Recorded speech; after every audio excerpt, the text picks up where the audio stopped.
This is not going to be your average program on social media. You've heard it all, you know, the 140 characters on Twitter, Facebook and a face page and all that.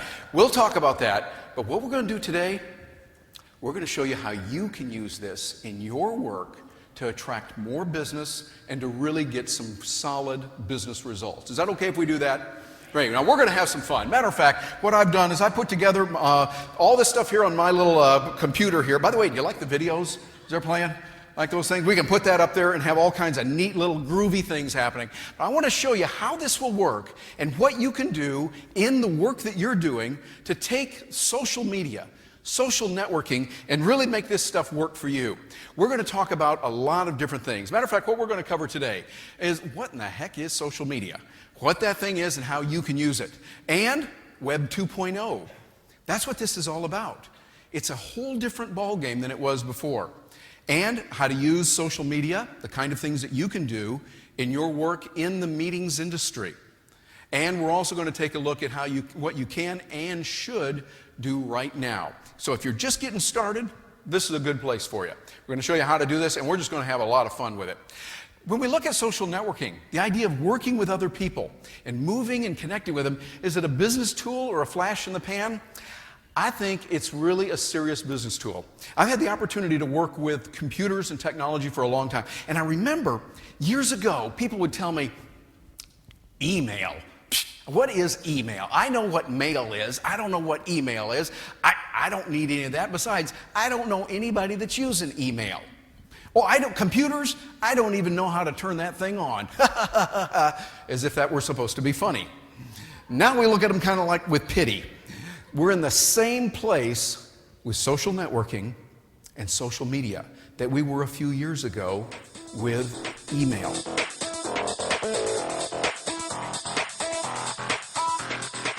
Now, Twitter gives us the ability, just that one media right there, gives us the ability to connect with people instantly.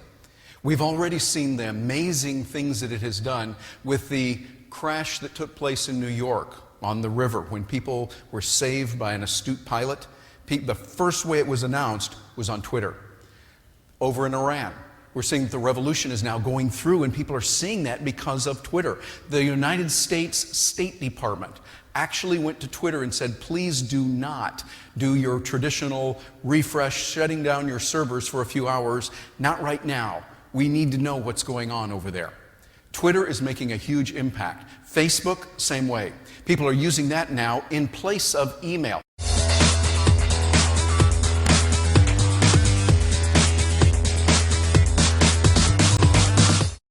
Today, things are a little bit different. Fast and nimble are better. When you can make decisions quickly, when you can adjust and adapt to the way the world is today, you will succeed. We can do that when we think on our feet, when we adjust and we become nimble and quick.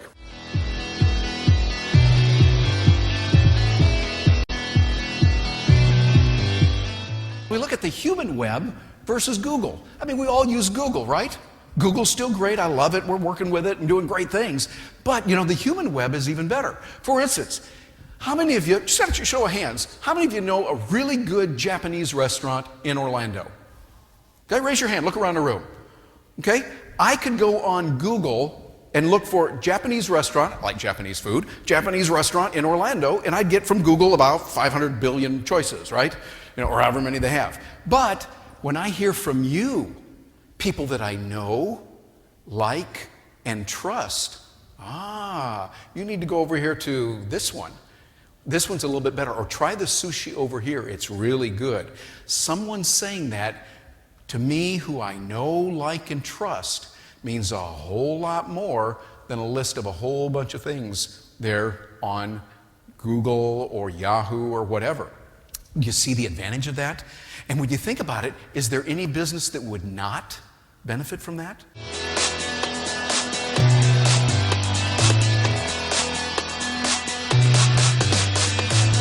We have GoAmpy as a message place set up on Twitter. If you're familiar with Twitter and using it, we have what's called the hashtag. You know that little pound sign?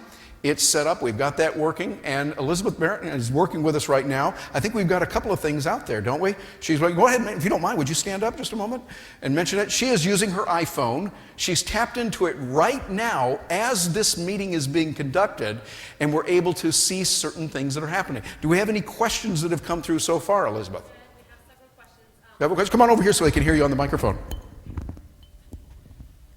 All right, one of them is, how do you measure social media? How do you measure social media?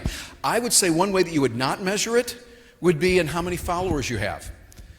A lot of people say, oh, I've got this many followers. To me, that's like going, let's take it back in the 1920s. Let's suppose you were in business in the 1920s, and you've hired someone whose job it is to generate more business for you. Okay, that's good. That's a really good thing. What if that person says, well, I'm involved with the College Park Chamber of Commerce and the Orlando Chamber of Commerce and the Seminole Chamber of Commerce and the West Orange Chamber of Commerce, and I'm getting over into the Tampa Chamber of Commerce, and you know how many business cards I got? Look at all those business cards. Well, that's not the end of the game. I mean, does it really matter how many business cards you've collected? No. What does matter? Dollars. Ooh, I like that. Yeah, the dollars. How many people you're actually connecting with in a real way. Real connection. See, the internet gives us an opportunity to have a lot of plastic relationships, if we can call them a relationship. You know them in a peripheral way, and that's okay. It's like getting a business card at a meeting. That's not bad. It's good. But we've got to go much farther than that before we say, yes, I want to join someone. That's what matters. It's, I believe, the quality of relationships that you build. I talk about that in my book when I say it's really not about the e-commerce, all the electronics. It's about our commerce, relationships.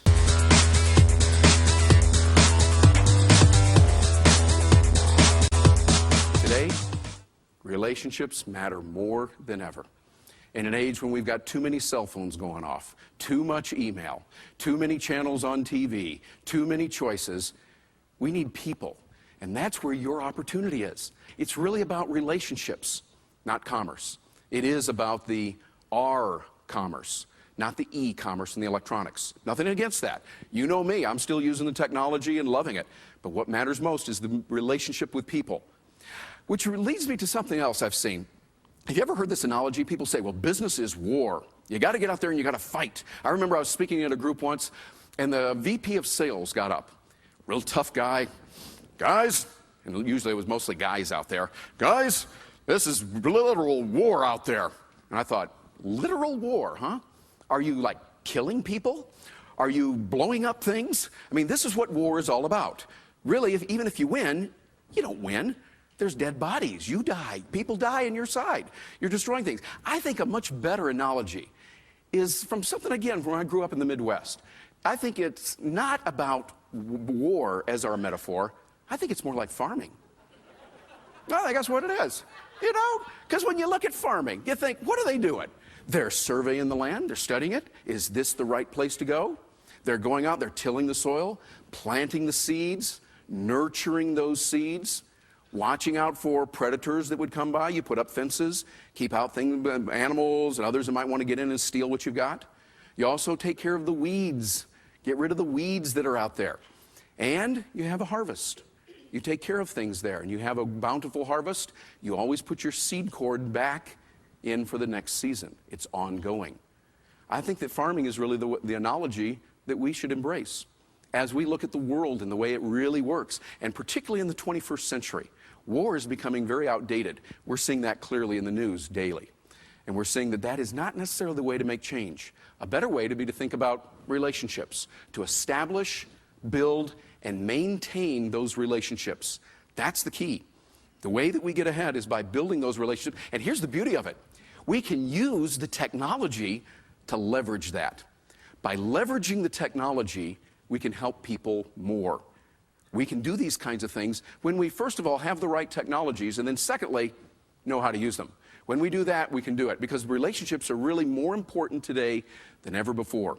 In an era when there's so much confusion, so much stuff that's out there that's not real, we want to come together with people.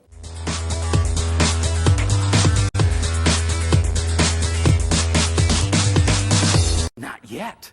That has power built into it. That's got positive expectation that, I might not be able to do this task right now, But given the right training, given the right schooling, I read the right books, I talk to the right people, take the right courses, get the right coaching, get the right whatever I need resources in, I can do it. And you think about it, that's the way it is. For instance, let me ask a dumb question. Work with me on this for a minute. How many of you right now can use Microsoft Word? Okay, raise your hand. Use Microsoft Word. Great. At one point in your life, you couldn't do that, could you? Think about it. You couldn't use Microsoft Word. And right now, is it easy? Yeah. Oh, back then, if I would say, well, it's easy to use Microsoft Word, people go, oh, well, it's easy for you, Terry. No, they just hadn't learned how to do it yet. Not yet. And the key is, as you can learn those skills and have that attitude that, you know, I'm going to figure this out. And it might be that you say, okay, now I understand enough about it that I know I'm going to have somebody else do it for me. That's a wise thing to do. Think of yourself as a CEO of a large company. You need to have the knowledge, be cognizant of what is possible, of what can be done. So when someone uses a term like a blog or a podcast, or they say www. whatever, you don't look at them and go, oh, speak English. Instead, you go, excuse me, what does that mean? Tell me about that. I don't know that yet, and I can learn it because you've learned some incredible things. What you want to do is empower yourself with thinking, not yet. And if you go about that and you say, hey, you know what I'm going to do? I'm going to have that power of thinking, not yet, and build that into my life, the sky's the limit.